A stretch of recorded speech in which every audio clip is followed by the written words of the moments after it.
मित्रांनो, मी तुमचा मित्र राहुल पवार. आज आपण बोलणार आहोत एका इंटरेस्टिंग टॉपिकवर. सगळ्यात आधी समजून घेऊया E10 आणि E20 म्हणजे काय? E10 म्हणजे पेट्रोलमध्ये 10% इथेनॉल आणि 90% पेट्रोल. तर E20 म्हणजे 20% इथेनॉल आणि 80% पेट्रोल. भारताने इथेनॉल ब्लेंडिंग वाढवण्यामागे 3 मोठी कारणं आहेत. पहिलं कच्च्या तेलाची आयात कमी करणं, दुसरं देशाचं फॉरेन एक्सचेंज वाचवणं आणि तिसरं इथेनॉल तयार करणाऱ्या शेतकऱ्यांना मोठी मार्केट मिळवून देणं. म्हणून E20 हा फक्त पेट्रोलचा विषय नाहीये. तो भारताच्या एनर्जी सिक्युरिटी आणि इकॉनॉमिकशी जोडलेला आहे.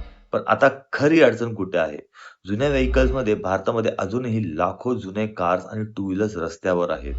यातील अनेक व्हेइकल्स अशा काळात तयार झाल्या होत्या, जेव्हा E20 फ्यूलचा वापर सामान्य नव्हता. त्यामुळे काही व्हेइकल ओनर्सकडून मायलेज, फ्यूल सिस्टम, कॉम्पोनेंट्स आणि लाँग टर्म कम्पॅटिबिलिटी बद्दल चिंता व्यक्त केली जात आहे. आणि याच पार्श्वभूमीवर भारताचे चीफ इकॉनॉमिक ॲडवायझर व्ही. अनंता नागेश्वरन यांनी एक महत्त्वाची सूचना केली आहे. त्यांचा मुद्दा असा नाही की E20 बंद करा. तर त्यांचा मुद्दा आहे E20 सोबत E10 सारख्या लोअर इथेनॉल फ्यूलचा पर्यायही उपलब्ध असावा. म्हणजे नवीन E20 कंपॅटिबल व्हेइकल असेल, तर तुम्ही E20 वापरू शकता. पण तुमच्याकडे जुनी कार किंवा बाईक असेल, तर तुम्ही लोअर इथेनॉल फ्यूल निवडण्याचा पर्याय मिळवू शकता.